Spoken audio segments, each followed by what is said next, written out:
When I think about what advanced care planning means to me, it's about ensuring that those most important people to you know what your wishes are, so that if you became less well or sadly after you died, they'd understand what you would want and what means most to you. And there's three different aspects of that really. There's the immediate day-to-day, so goals you want to achieve, things you'd like to see and do over the next few months or weeks. There's things that are important if you become less well and need care and your care needs change. Illness often will take control away from us, so it's really important that people feel empowered.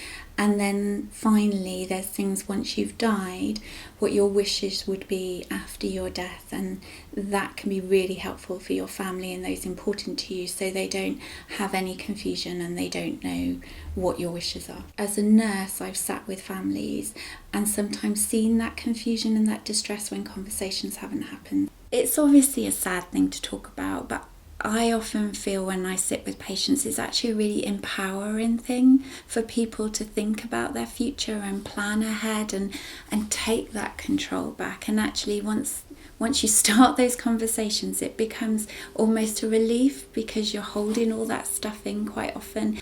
I think we should all be thinking about advanced care planning, irrelevant of whether we have a condition that's been diagnosed. So it's important to everyone really, and the more it becomes normal in our everyday lives, I think will make a huge difference to people. But if this is the first time you've thought about planning for your future, I think it's really important to just start yourself thinking what matters to you and what's important to you. Start maybe taking notes, writing things down, and then when you come to a point you feel comfortable to share with those important people, you'll know in your mind what really matters to you.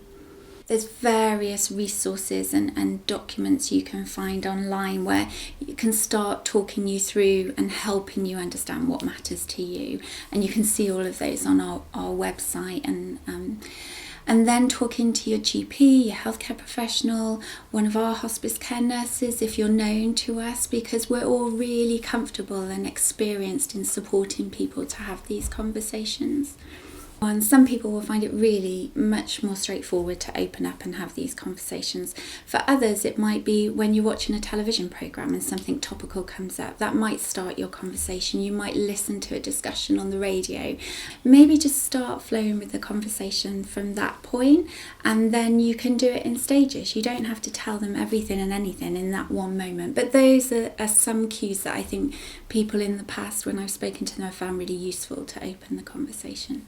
We're obviously all on various social media and digital platforms, and it's something that we don't really think about that much, especially as people are becoming less well.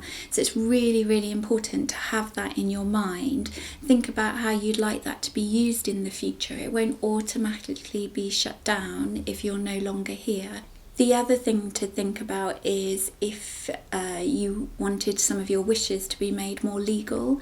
So, for example, not everybody uses a solicitor for the wills, but some people, if you've got we're living again in a modern time, we have very complex family setups nowadays and lots of people we want to consider. So therefore you may want to go to the solicitor to write your will, or you may want to do something much more low-key. However, other things like power of attorney, you do need to go through a solicitor. So sometimes when people are seriously ill, there can be situations when they can't speak for themselves. And in those situations, we will often look for a legal power of attorney to help be almost your mouthpiece, so say what your wishes would have been. And therefore it's really important for most of us to really consider who we'd like that to be and get that organised through some legal advice. So at the moment, I think you are the only person who knows what your wishes are, who knows what's important to you.